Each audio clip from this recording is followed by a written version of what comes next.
Welcome to the channel, viewers. Dr. J.W. Ayoub, Theologist, since 1994. Like and subscribe to encourage me. Subscribe and comment to educate me, and subscribe and share to help somebody else. I am on the move, viewers. I am walking to a destination. Please excuse me if I make errors. Let's get into it. The Cost of Legislative Experimentation, Episode 5. The Women Who Carried the Consequences. Viewers and listeners, in the previous episode I examined how legislative ambiguity moved from Parliament into public conflict. Institutions improvised, citizens absorbed uncertainty, and courts became the arena where unresolved political responsibility began surfacing.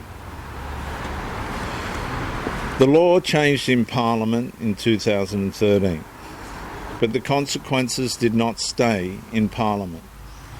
They moved into change rooms, sporting fields, refuges, prisons, schools, workplaces, female-only services, private businesses, public speech, and eventually into the lives of women who never asked to become legal test cases.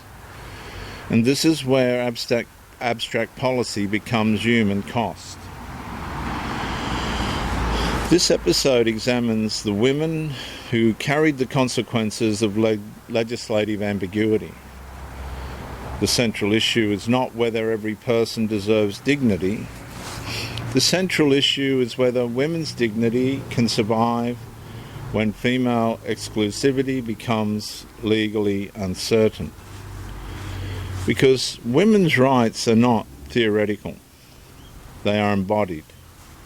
They involve privacy, safety, fairness, vulnerability, bodily reality, trauma recovery, speech, association, and sex-based legal recognition. When the law destabilises the category of woman, women become the ones forced to live inside the instability. And the first consequence appeared in privacy. A female-only space only functions if the meaning of female is clear. Change rooms, bathrooms, intimate services, hospital wards, shelters and support environments require trust. Women are not merely asking for preference. They're asking for recognisable boundaries around bodily vulnerabilities. And when those boundaries become negotiable, privacy becomes conditional. Conditional. When those boundaries become negotiable, privacy becomes conditional. And I ask for your apology. And once privacy becomes conditional, women are forced to assess risk inside spaces they were told were protected. My point being that female privacy collapses when female boundaries no longer possess legal certainty. The second consequence, viewers, appeared in sport. Female sporting categories exist because biological sex affects physical performance and impact. And that category was not created by prejudice. It was created by fairness.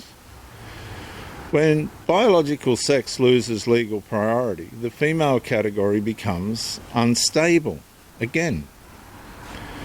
Women and girls may train, compete, sacrifice and discipline themselves inside a protected class, only to discover that the class itself is no longer secure. The harm is not merely winning or losing.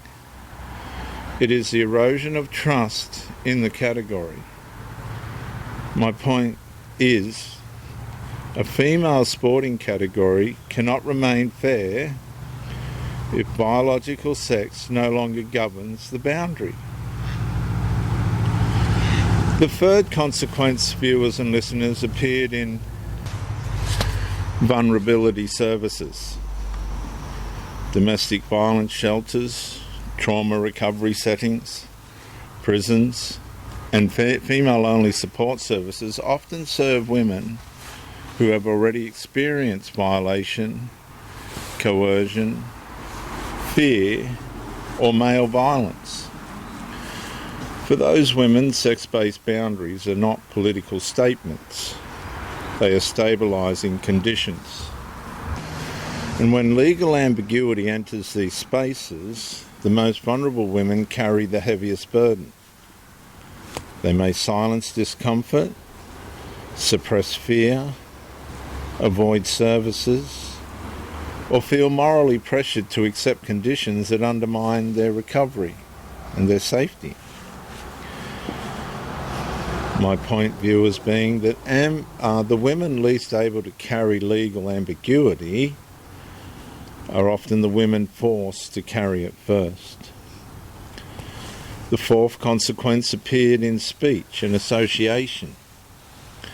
Women who defended female-only boundaries increasingly found themselves exposed to accusation, investigation, reputational attack, institutional pressure, or litigation risk. The issue moved beyond access. It became whether women could speak plainly about biological sex without punishment. A society that protects women while punishing women for defining themselves has entered a civilizational contradiction. And that contradiction becomes spiritually, psychologically, and legally corrosive. My point is, a right is not secure if defending it makes the right holder punishable. And I want to say that again. A right is not secure if defending it makes the right holder punishable. And this is my final consequence statement for this episode. The cost of legislative experimentation did not fall evenly across society. Women carried it directly. They carried it in privacy, in sport, in shelters, in services, in speech, in business, in courtrooms. In quiet calculation of whether asking for sex-based boundaries would make them appear unreasonable. And that's the hidden cruelty of legal ambiguity. It does not merely confuse institutions, it transfers insecurity onto the people the law claims to protect. And when women must fight to prove that women's protections still belong to women, the legal system has already failed its own stated purpose. I'm Dr. J.W. Ayoub, Theologist since 1994. Like and subscribe to encourage me. Subscribe and comment to educate me. And subscribe and share to help somebody else. Viewers, I'll see you in the next episode when courts became Parliament's repair mechanism.